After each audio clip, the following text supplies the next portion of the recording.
શિક્ષક ક્યારેય સાધારણ નથી હોતા. ચાલુ નોકરીએ એ વિદેશમાં પણ હોય છે. રાજ્યમાં ભૂતિયા શિક્ષકોનો જાણે કે રાફડો ફાટ્યો. રાજ્યના કેટલાક વિસ્તારોની શાળાઓમાં ભૂતિયા શિક્ષકો સામે આવ્યા. બનાસકાંઠામાં પૂછ્યા કહ્યા વગર ભૂતિયો શિક્ષક મહિનાઓથી વિદેશમાં ભ્રમણ કરે છે. નોકરી અહીં બોલે અને સાહેબ વિદેશમાં ફરે. આવા તો અનેક કિસ્સા બન્યા. કોઈ શિક્ષક કેનેડામાં તો કોઈ અમેરિકામાં જલસા કરે છે.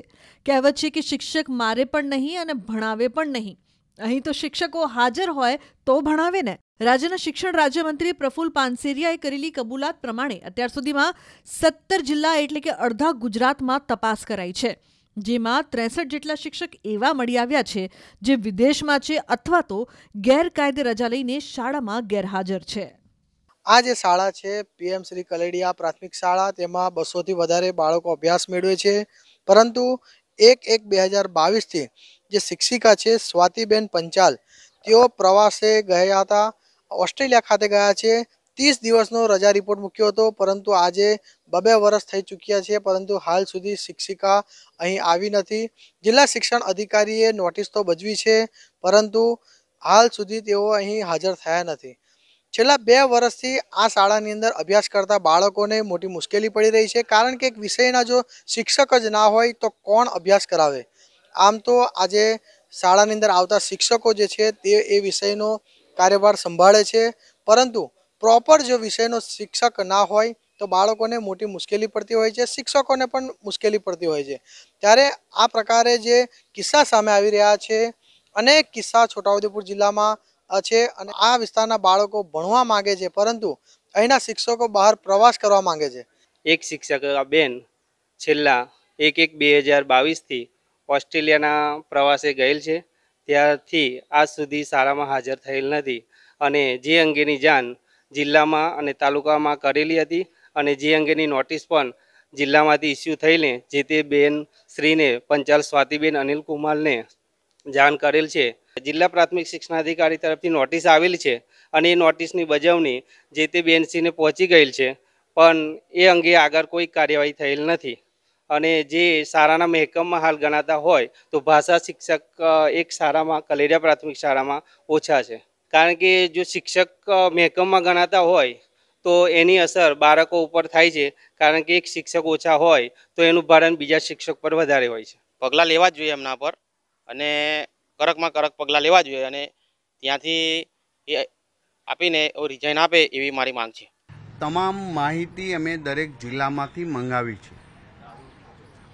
અત્યારે માહિતી મંગાવવાનું શરૂ છે, ત્યારે 17 જિલ્લાઓમાં અમે તપાસ કરી તો 31 શિક્ષકો બિનઅધિકૃત એટલે કે એમને રજા નથી લીધી અને 32 શિક્ષકો વિદેશ ગયા છે.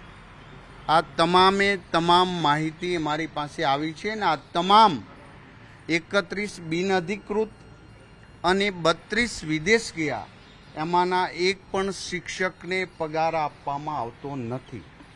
હવે બીજા જે જિલ્લાઓની વાત છે એ જિલ્લાઓની સાંજ સુધીમાં માહિતી આવશે, ત્યારે તમામ બિનઅધિકૃત શિક્ષકો જેઓને રજા નથી લીધીને જતા રહ્યા છે અને વિદેશ ગયેલા, આ તમામ ઉપર કાયદેસરની જે અમારા લો છે એ પ્રમાણે એમને છટકબારી ન મળે, એમને નોટિસ આપ્યાથી સમય વગેરે લો વિભાગ સાથે પણ સંકલન કરી એક્શન લેવા માટે ચોક્કસ પ્રકારે આદરણીય મુખ્યમંત્રીશ્રીના ધ્યાને દોર્યું છે અને આદરણીય મુખ્યમંત્રીશ્રીએ કડકમાં કડક કાર્યવાહી કરવા માટે સૂચના આપેલી છે. અમારા ગામડાથી લઈને અંતરિયાળ ગામો સુધીમાં લાખો શિક્ષક ભાઈ બહેનો દિવસ રાત મહેનત કરતા હોય, ત્યારે અમારા શિક્ષણ વિભાગને આવા આંગળીને વેઢે ગણાય એટલા લોકો જ્યારે બદનામ કરતા હોય ત્યારે અમે એ સાંખી લેશું નહીં. અમે આ તમામ પ્રકારની કાલ માહિતી આવી જશે, જે 32 અને 31 એમ કરીને 60 ઉપરના જે સંખ્યા આવી છે એ અને હવે આવશે એ તમામ ઉપર કાનૂની રીતે કાયદાકીય રીતે તમામ પ્રકારની કાર્યવાહી થશે.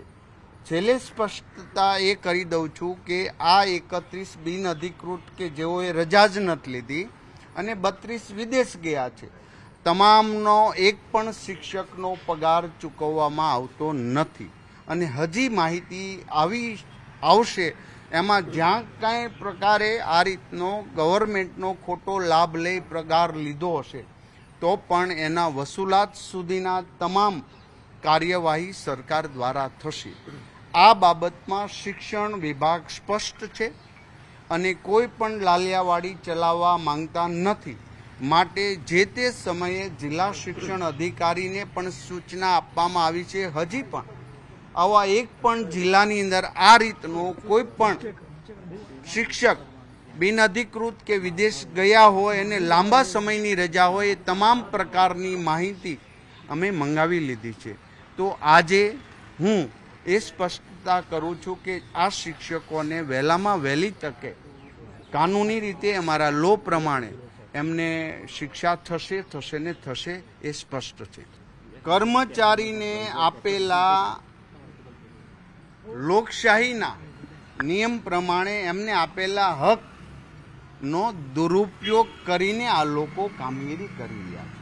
ઘણીવાર કર્મચારી બીમાર હોય, એને તકલીફ હોય, એ 3 મહિનાની નહીં પણ 6 મહિનાની રજા લે તો પણ માનવીયતા અભિગમ દ્વારા આપણે સૌ માણસ છીએ અને એમના પ્રત્યે આપણે સંવેદના દાખવીએ છીએ. ત્યારે આવા જે પ્રમાણે પોતાના કર્મચારી પ્રમાણેના આપેલા હકનો દુરુપયોગ કરી રહ્યા છે, આ દુરુપયોગ છટકબારી છે.